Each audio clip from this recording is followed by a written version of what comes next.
பொதுவா நல்ல காரியங்கள் ஸ்டார்ட் பண்றதுக்கு முன்னாடி இந்த மஞ்சள் எடுத்து வச்சுதான் ஸ்டார்ட் பண்ணுவாங்க.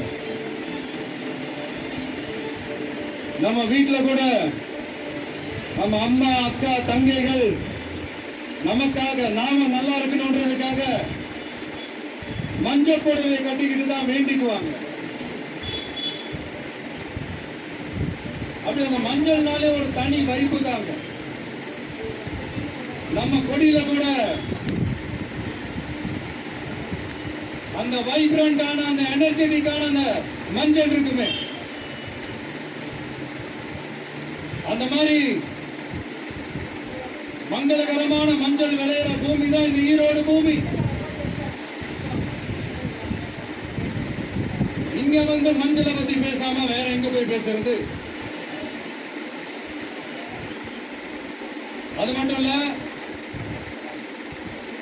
இங்க ஒரு மகத்தான ஒரு மனிதரை பத்தி நம்ம பேசி ஆகணும். இந்த ஈரோடு மண் விவசாயத்துக்கும் பேர் போன மண். இங்க நடக்கிற அந்த விவசாயத்துக்கு